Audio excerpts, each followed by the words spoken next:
नमस्कार दोस्तों, स्वागत है आप सभी का आपके अपने YouTube channel Shyam class study में। साथियों, आज के इस वीडियो में यूपी पुलिस भर्ती परीक्षा 2023-24 में पूछे जाने वाले जीके जीएस के अति महत्वपूर्ण 37 प्रश्नों का प्रैक्टिस सेट लेकर के आया हूं। और मेरे प्यारे साथियों, में आपको जो जीके जीएस के प्रश्न हैं वो आपको पिछली विभिन्न प्रतियोगी परीक्षा में पूछे गए हैं, उन सारे प्रश्नों को करा रहा हूँ। आने वाले समय में ये सारे प्रश्न आपके यूपी पुलिस भर्ती परीक्षा 2023-24 के लिए बहुत ज़्यादा महत्वपूर्ण हो जाते हैं। तो प्यारे साथियों, आज के इस प्रैक्टिस सेट को पूरा करिएगा। प्रैक्टिस सेट को पूरा करने के बाद आपको अपना स्कोर ईमानदारी के साथ कमेंट बॉक्स में शेयर करना और बताना है कि आपने हमारे इस प्रैक्टिस सेट में कितने प्रश्न हैं जो सही किए हैं और आपको ये प्रैक्टिस सेट कैसा लगा। प्रैक्टिस सेट पसंद आए तो वीडियो को लाइक कर देना। चैनल को आपने अभी तक सब्सक्राइब नहीं किया होगा तो चैनल को आप ज़रूर सब्सक्राइब कर लीजिएगा। और इस प्रैक्टिस सेट को पूरा करने के बाद इसे आप अपने उस दोस्त तक पहुंचा देना जो यूपी पुलिस भर्ती परीक्षा 2023-24 की तैयारी कर रहा और जीके जीएस में अच्छा स्कोर करना चाहता है। बिना प्रैक्टिस सेट के आप जीके जीएस में अच्छा स्कोर नहीं कर पाओगे, ये मैं अभी आपको बता देता हूँ। और Shyam class study YouTube channel पर आपको लगातार जीके जीएस की प्रैक्टिस सेट करवाए जा रहे हैं, तो आप हमारे साथ जुड़ जाइएगा और बेहतरीन तैयारी के लिए आप लगातार प्रैक्टिस सेट लगाते रहिएगा। प्रैक्टिस सेट पसंद आए तो लाइक कर देना। अगर आपको ये प्रैक्टिस सेट पसंद नहीं आता है तो वीडियो को डिसलाइक ज़रूर कर देना। कमेंट बॉक्स में अपनी राय ज़रूर बताना कि आपको प्रैक्टिस सेट का कौन सा भाग पसंद नहीं आया जिसकी वजह से आपने वीडियो को लाइक नहीं किया है। तो इन्हीं सब बातों को ध्यान में रखते शुरू करते हैं आज का अपना ये 37 अति महत्वपूर्ण प्रश्नों का प्रैक्टिस सेट। पहला प्रश्न है आपके सामने कि हमारे राष्ट्रीय ध्वज की लंबाई तथा चौड़ाई का क्या अनुपात है। तो बताइएगा राष्ट्रीय ध्वज की लंबाई तथा चौड़ाई का क्या अनुपात है। तो प्यारे साथियों, ये प्रश्न एक तरह से और पूछा जाता है, उसमें पूछ लिया जाता है कि चौड़ाई तथा लंबाई का अनुपात। तो आपको प्रश्न ध्यान से पढ़ना है कि क्या पूछा गया है। तो लंबाई और चौड़ाई पूछा जाए तब 3:2 होता है, और जब चौड़ाई तथा लंबाई पूछा जाए तब 2:3 होता है। ये आपको ध्यान रखना। ये प्रश्न बहुत से अभ्यर्थी गलत कर देते हैं, तो पहले का राइट आंसर हो जाएगा ऑप्शन नंबर बी। प्रश्न संख्या 2 है आपके सामने कि मानव शरीर में भोजन मुख्यतः कहाँ पचता है। तो कहाँ पर पचता है मानव शरीर में भोजन। तो मानव शरीर में भोजन छोटी आंत में, कहाँ पर, छोटी आंत में पचता है। तो 2 का राइट आंसर हो जाएगा ऑप्शन नंबर सी। प्रश्न संख्या 3 है आपके सामने कि सबसे न्यूनतम तरंगदैर्घ्य किस रंग की होती है। तो कौन से रंग की होती है। तो सबसे न्यूनतम जो तरंगदैर्घ्य है ये बैगनी रंग की होती है। किसकी, बैगनी रंग की। तो 3 का राइट आंसर हो जाएगा ऑप्शन नंबर डी। प्रश्न 4 है आपके सामने कि विश्व का एकमात्र हिंदू राष्ट्र कौन है। तो कौन सा है।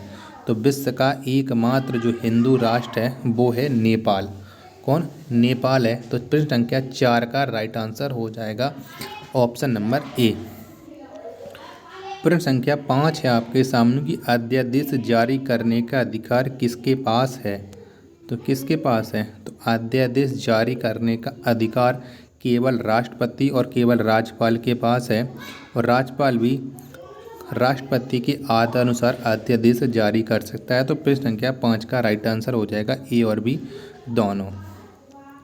प्रश्न संख्या 6 आपके सामने कि जंतर मंतर का निर्माण किसने करवाया। तो किसने करवाया था। तो जंतर मंतर इसका निर्माण जय सिंह ने करवाया था। तो प्रश्न संख्या 6 का राइट आंसर हो जाएगा ऑप्शन नंबर बी। प्रश्न संख्या 7 है आपके सामने कि राजीव गांधी खेल रत्न पुरस्कार के प्रथम विजेता कौन है। तो कौन है इन सभीयों में से। तो राजीव गांधी खेल रत्न पुरस्कार के जो प्रथम विजेता हैं वो हैं विश्वनाथ आनंद। कौन, विश्वनाथ आनंद हैं। तो 7 का राइट आंसर हो जाएगा ऑप्शन संख्या सी। प्रश्न 8 है आपके सामने कि बंगाल का बाघ किसे कहा जाता है। तो किसको कहा जाता है बंगाल का बाघ। तो इसे आशुतोष बनर्जी को बंगाल का बाघ के नाम से जाना जाता है। 8 का राइट आंसर हो जाएगा ऑप्शन संख्या सी।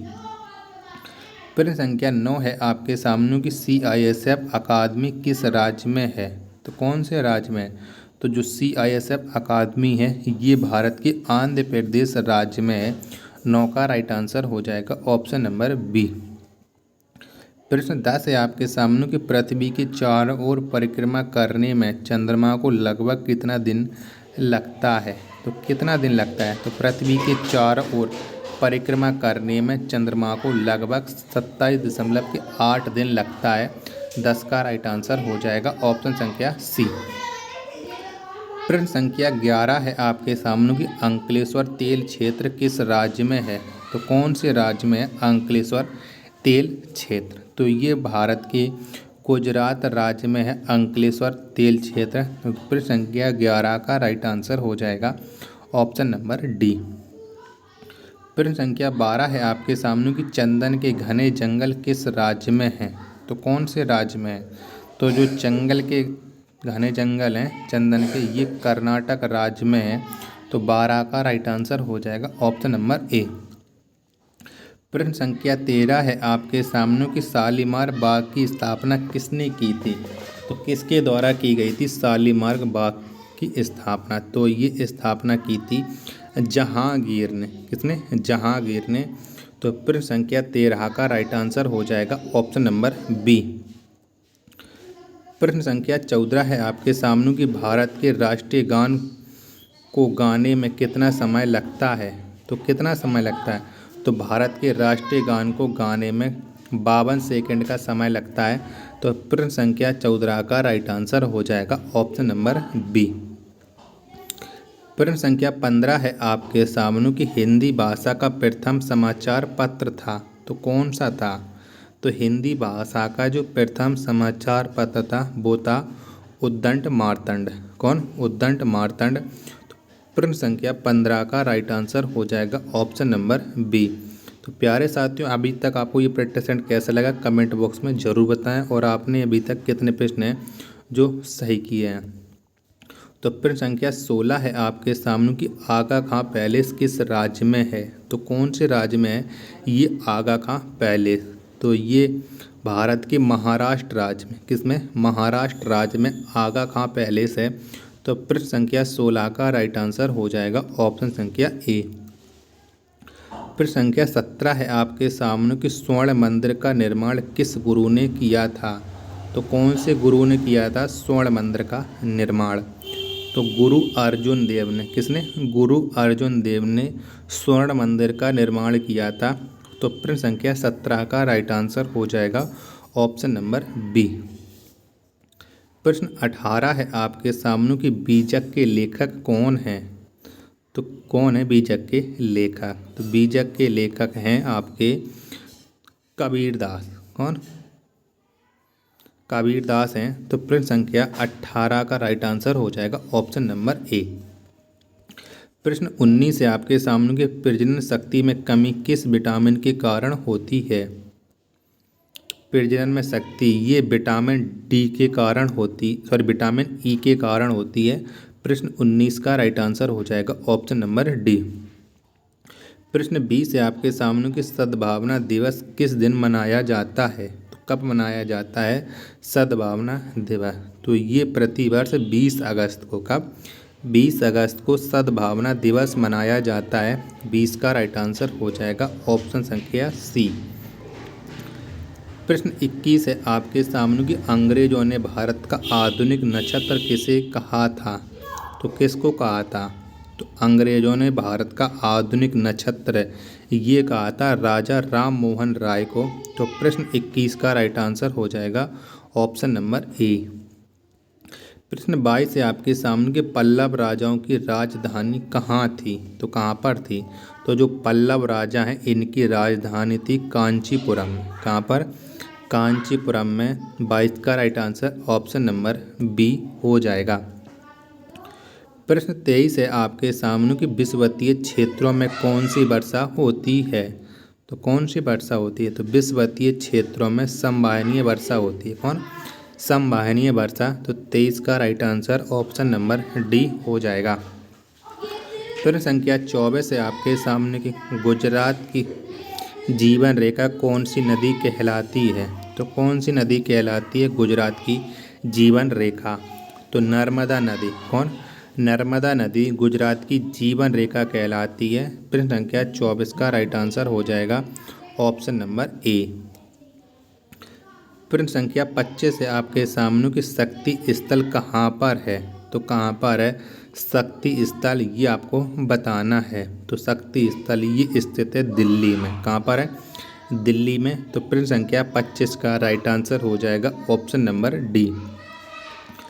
प्रश्न संख्या 26 है आपके सामने कि अमजद अली खां का संबंध किससे था? तो किससे था? तो अमजद अली खां, इनका संबंध था सरोद बादन से। किससे था? सरोद बादन से। तो 26 का राइट आंसर हो जाएगा ऑप्शन नंबर बी। प्रश्न संख्या 27 है आपके सामने कि भारत में नियमित जनगणना किस वायसराय के शासनकाल में हुई? तो कौन से वायसराय के शासनकाल में नियमित जनगणना हुई थी? तो नियमित जनगणना लॉर्ड रिपन के शासनकाल में हुई थी। तो प्रश्न संख्या 27 का राइट आंसर हो जाएगा ऑप्शन नंबर ए।